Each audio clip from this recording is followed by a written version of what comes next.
crying over me, and go to Owen, and tell the men of Ulster they must come and carry on with the war from this out, for I am not able to defend them any more. And after all I did for them, not one of them comes to protect me or to help me.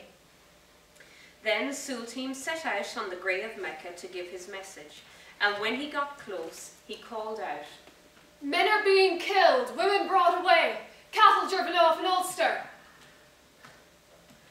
Men are being killed, women brought away, cattle driven off in Ulster." Then he went to the stone of hostages at Owen, and when he called out the same words the third time, "Men are being killed, women brought away, cattle driven off in Ulster." Who are taken and who is it taking them? It is Aliel and Maeve that are robbing you and destroying you. They are taking away your women, your little boys, your cattle and your horses. And there is only Cuchulainn to delay and to hinder the 4 great provinces of Ireland and the gaps of the passes of Murthemna. The lad is wounded, and no one is coming to his help. the men of Ulster were rising from out of their weakness, and they all made ready to come out with Concubar. And some of them did not wait for Concubar at all, but set out on the track of the army of Ireland. It is little I care for that, for we have good fighting men to meet them. It is a pity for you to think that, for there is none in Ireland nor in Ireland an army that can put down the men of Ulster, once their weakness is gone from them and their anger is rekindled. Now all this time Cuchulainn was lying on his bed with the dint of his wounds. But when he knew by the noise on the plain that the men of Ulster were gathering for the battle, he used all his strength and tried to rise up. And he gave a great shout that all his own troop heard it, and all the whole army. But the people that were about him laid him down in the bed again by force, and put ropes and fastenings over him, the way he could not move from it to open his wounds again. Day began to break. Go, Lake, and bring me word of everything that happens on this day.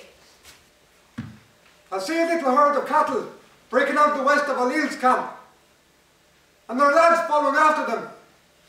And the lads are coming from the army of Ulster to attack them. That herd on the plain is the beginning of a great battle, for it is the brown bull of Cooley and his heifers are in it.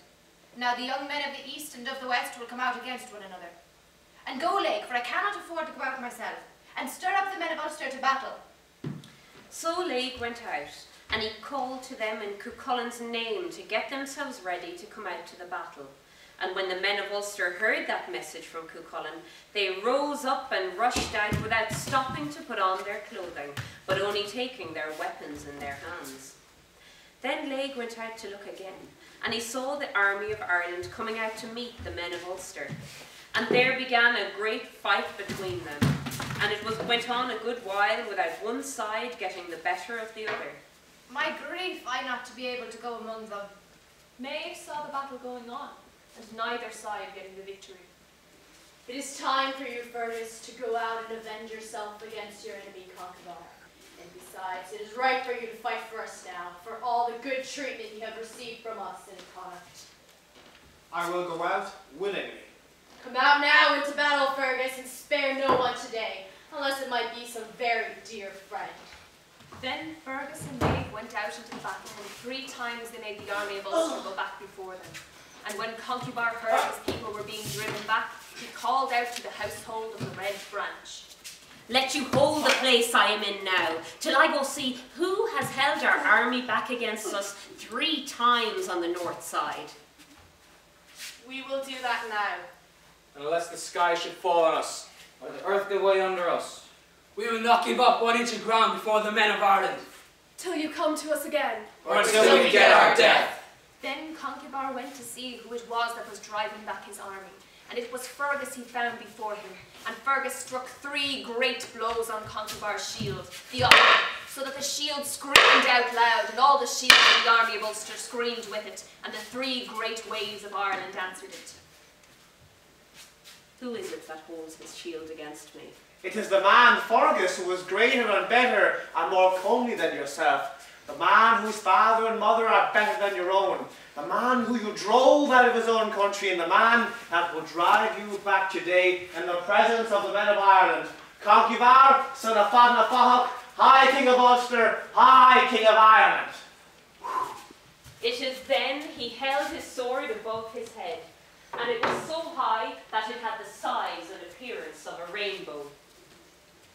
But Concubar's son, Cormac, saw what he was doing, and he made a rush at Fergus, and he put his arms about his knees. Let me go, for I shall not live through the day unless I strike my 3 blows at the men of Ulster. Do not put out your great strength, my master Fergus, to destroy the whole army of Ulster. Tell Concubar to go back to his place in the battle, and I will spare the army. But Cormac would not leave off from asking him.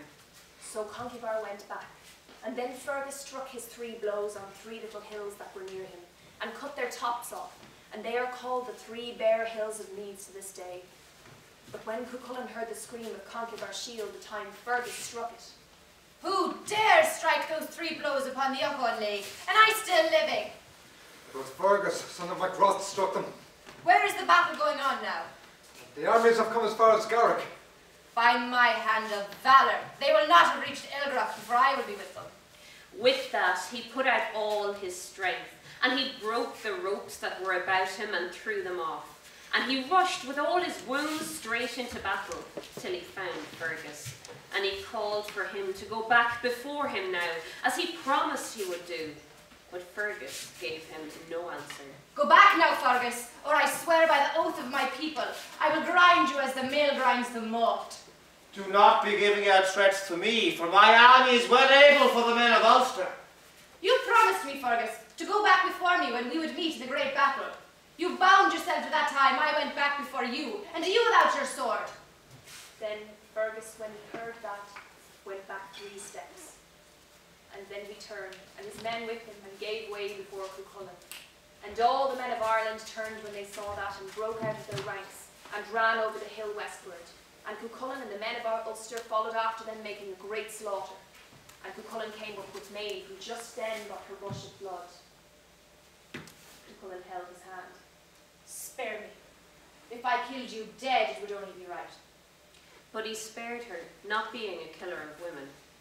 What was left of the army of Ireland went over the great ford with Maeve and Ailill and Fergus, and they drew their shields of protection behind the men of Ireland till they got back to the Cruachan and Connacht, the place they had set out from. And then Cuchulainn made 3 great blows at 3 rocks and cut the tops off them as an insult to Connacht forever. The battle was over. Now when the brown bull came into Connacht and saw the beautiful trackless country before him, he let out 3 great loud bellowings out of him. And as soon as the Whitehorn heard that, he set out from the place those bellowings came from, with his head held high in the air. Then Maeve said that the men of her army must not go to their homes till they see the fight between the 2 bulls. And they all said that someone must be put to watch the fight and give a fair report of it afterwards. And it was agreed that Brickrew should be sent to watch the fight, because he had not taken any side in the war. I will go willingly. So he went out and took his place in a gap where he could have a good view of the fight. As soon as the bulls caught sight of one another, they pawed the earth so furiously that they sent the stones flying. They were trying to crush and destroy one another from all length of the day.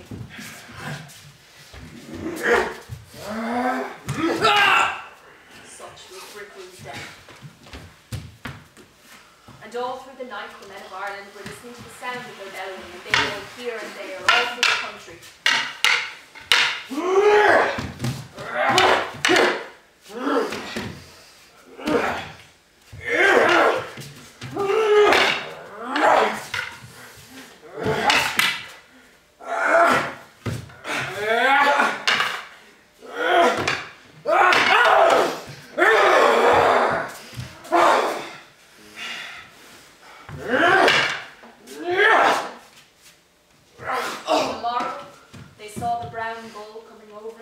From the west, and he carrying what was left of the white horn of his horns.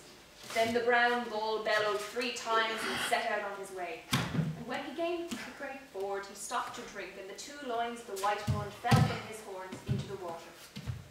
And that place is called Appluan, the ford of the Loin, till this day. Then he went on till he came to the top of Slieve Breck, and when he looked on from it, he saw his own home, the hills of Cooley. And when he got to his own place, he turned his back to a hilt, and he gave out a loud bellowing of victory. with that, his heart broke in his body, and blood came bursting from his veins, and he died. Alan and Maeve made peace with the men of Ulster and Cuchulainn. For 7 years afterwards, none of the men of Ireland were killed. Finnbarr stayed with Cuchulainn. The Connachtmen went back to their own country. And the men of Ulster went back to Awan, full of their great triumph.